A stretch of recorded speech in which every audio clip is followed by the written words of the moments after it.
జిల్లా జవహర్ నగర్ పిఎస్ పరిధిలోని బీజేఆర్ నగర్ జ్యోతిరావు కాలనీలో 4 రోజుల క్రితం ఇండియన్ వంట గ్యాస్ పేలడంతో బన్సీ అనే 7 సంవత్సరాల బాలుడు తీవ్ర గాయాల పాలైన విషయం తెలిసిందే. గాంధీ ఆసుపత్రిలో వైద్యం పొందుతున్న బాలుడు ఈ రోజు మృత్యు ఒడిలోకి చేరాడు.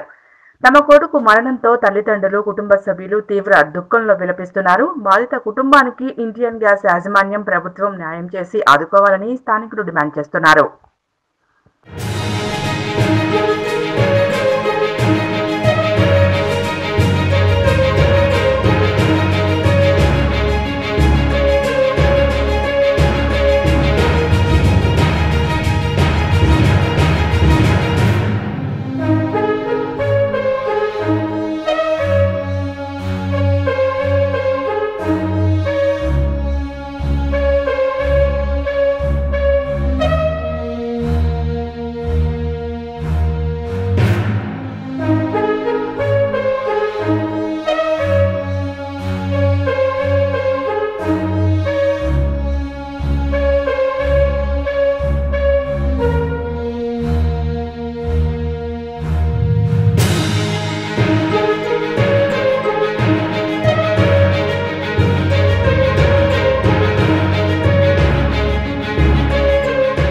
మేడ్చల్ జిల్లా జవహర్ నగర్ పిఎస్ పరిధిలోని బీజేఆర్ నగర్ జ్యోతిరావు కాలనీలో 4 రోజుల క్రితం ఇండియన్ వంట గ్యాస్ పేలడంతో బన్సీ అనే 7 సంవత్సరాల బాలుడు తీవ్ర గాయాల పాలైన విషయం తెలిసిందే.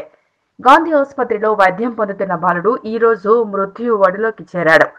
తమ కొడుకు మరణంతో తల్లిదండ్రులు, కుటుంబ సభ్యులు తీవ్ర దుఃఖంలో విలపిస్తున్నారు. బాధిత కుటుంబానికి ఇండియన్ గ్యాస్ యాజమాన్యం, ప్రభుత్వం న్యాయం చేసి ఆదుకోవాలని స్థానికులు డిమాండ్ చేస్తున్నారు.